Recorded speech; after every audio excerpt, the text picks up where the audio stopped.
તલોદમાં ક્ષત્રિય સમાજ દ્વારા રૂપાલાના વિરોધમાં મામલતદારને આવેદનપત્ર આપવામાં આવ્યું.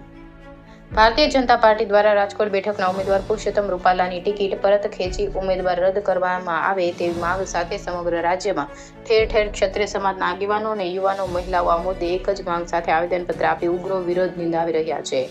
આજે તલોદ ખાતે પણ ગુજરાત ક્ષત્રિય સમાજ સાબરકાંઠાના નેજા હેઠળ ક્ષત્રિય સમાજના યુવાનો આગેવાનો તલોદ મામલતદારને લેખિતમાં આવેદનપત્ર આપ્યું હતું.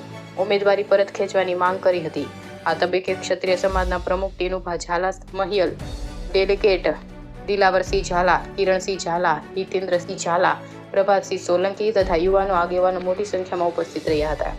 કાયદો અને વ્યવસ્થાની સ્થિતિ જળવાઈ રહે તે માટે તલોદ પોલીસ દ્વારા પણ ચુસ્ત બંદોબસ્ત ગોઠવી દેવામાં આવ્યો હતો. રિપોર્ટર જયંતિભાઈ પટેલ, તલોદ, સાબરકાંઠા. એમાં ભવાની જય ક્ષત્રિય આટલો મોટો વર્લ્ડ લેવલે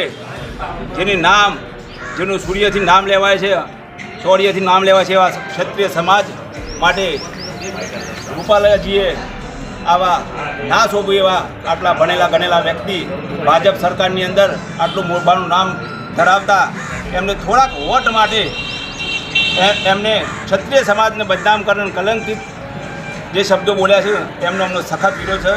ના ભાજપ પાર્ટીનો અમને વિરોધ નથી. અને ક્ષત્રિય સમાજ એટલે ભગવાન શ્રી રામ, ભગવાન શ્રી કૃષ્ણ, મહારાણા પ્રતાપ, છત્રપતિ શિવાજી આ બધા જે દેશ માટે બલિદાન આપ્યા છે અને આજે પણ ક્ષત્રિયો અને આખું હિન્દુસ્તાનના દરેક વર્ણ જે ક્ષત્રિયોની વાહ કરે છે.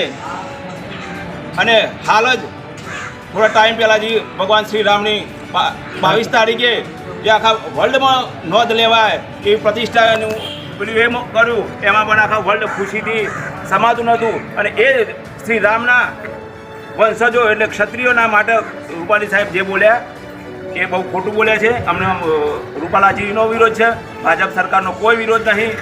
જય ભવાની, જય ભવાની.